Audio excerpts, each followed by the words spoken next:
Вначале о вопиющем случае в Кировско-Апатитской здравнице. Сосед по палате избил пожилого мужчину за храп. Как бы это странно ни звучало, но орудием преступления стало яблоко.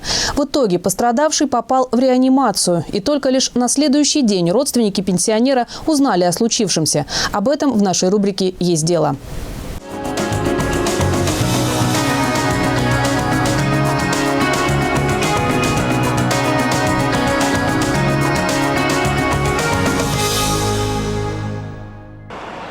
Поздним вечером в Кировский отдел полиции поступило сообщение о преступлении, совершенном в больнице. 70-летний Николай Тизиев находился на стационарном лечении. Мужчина храпел, что очень не нравилось его 36-летнему соседу. Он взял яблоко и стал наносить ему удары по лицу, в область шеи. Отец даже не приходил в себя, как сказали другие соседи по палате, что он как лежал, как спал, так и спал, просто лужи крови. Соседи спали и не видели, что происходило. Они проснулись лишь после того, как хлопнула дверь палаты. Медики вызвали полицию. Они не вдвоем в палате были, но непосредственно мало кто что может пояснить. Да? То есть установили преступника предполагаемого быстро, потому что он находился с ним на излечении в одной палате. Да? Соответственно, когда приехала туда следственно-оперативная группа и наряд патрульно-постовой службы, то есть на месте преступления уже не было преступника, то есть он скрылся, покинул отделение. Позже он был установлен по месту жительства, соответственно, отработан на причастность к преступлению. Все следующее утро жена потерпевшего звонила мужу. Врачи сказали соседям по палате, что его увезли в травму зашивать губу.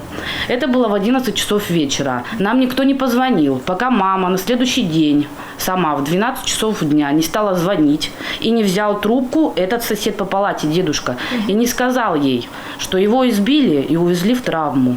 Все, мама, естественно, забила панику, стала звонить, и ей сказали, он не в травме, а в реанимации. Ждите.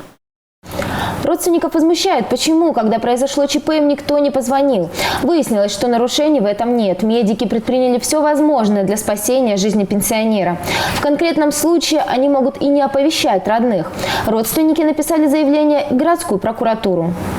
В прокуратуру города Кировска поступило такое обращение и было направлено в отдел полиции, так как проводить проверку по данному вопросу уполномочены сотрудники полиции. На данный момент отделом дознания Кировска возбуждено уголовное дело. Срок расследования таких случаев до 30 суток, но время может быть увеличено. Сейчас полицейские ждут, когда потерпевший сможет дать показания. Также им необходимо получить заключение врачей. Судебно-медицинская экспертиза назначена на август. Окончательно диагноз, конечно, он будет влиять на квалификацию действий злодея, потому что уже можно будет вменить полный объем причиненных телесных повреждений, плюс, так понимаю, там еще последствия какие-то, да, там возникли, отягчающие. Да, то есть. Со слов дочери, на данный момент еще не ясно, когда мужчину выпишут из больницы. 5 дней он провел в реанимации, сейчас переведен в неврологическое отделение. Сейчас он не встает, не садится, не встает, хотя должен вставать и садиться. Врачи сами не знают, почему этого не происходит, потому что я сегодня была у врача, который ведет его. Вот. Почему он в таком состоянии неадекватном, то есть он не понимает ничего, они тоже не знают. Кто виноват в этой ситуации? Медики, которые положили ранее судимого человека в больницу, так они должны оказывать помощь всем.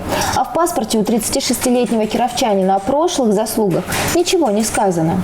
Полицейские действуют в рамках закона, которым они ограничены со всех сторон.